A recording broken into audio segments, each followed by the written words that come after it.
ఇంటికి వచ్చాడు పరశురాముడు. దూడ అరుస్తోంది. తండ్రి బాధగా కూర్చున్నాడు. అడిగాడు, నాన్నగారు ఏమైందండి, మన ఇంట్లో ఉండవలసిన ఆవేది అని అడిగాడు. కార్తవీర్యార్జునుడు వచ్చాడు, రా నేను ఆతిథ్యం ఇచ్చాను, ఆతిథ్యం అంతా తీసుకుని చెప్పను కూడా చెప్పలేదురా, ఆవును తోలుకు రండిని దూడని విడిచిపెట్టి ఆవుని ఎత్తుకుపోయాడు రా అన్నాడు. అంత పని చేస్తాడా నాన్నగారు, చెప్తానుండండి అని వెంటనే తన పరశువు తీసి భుజాన వేసుకుని పరిగెత్తాడు. ఆ కార్తవీర్యార్జునుడు తన సైన్యంతో వెళ్ళిపోతున్నటువంటి పట్టణం దగ్గరికి వెళ్ళాడు. ఆయన చుట్టూ అనేక మంది రాజులు ఉన్నారు. ఎరా నువ్వు ఆవుని విడిచిపెడతావా, నాతో యుద్ధం చేస్తావా అని అడిగాడు పరశురాముడు. కార్తవీర్యార్జునుడు అన్నాడు, బాలుడు వెర్రి బ్రాహ్మణుడు, బ్రాహ్మణ పిల్లాడు కదూ, వెర్రేడు, ఏమీ తెలియదు, యుద్ధానికి వచ్చాడు.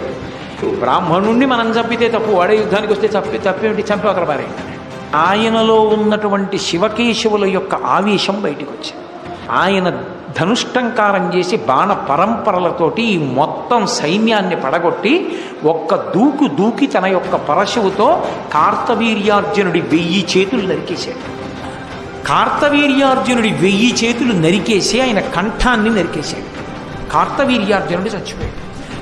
ఒక్క ఆవు వల్ల పరశురామావతారం అంత క్రౌర్యానికి వెళ్ళిపోయింది. పరశురామావతారం 21 మాటలు దండయాత్ర చేసి క్షత్రియుల్ని చంపడానికి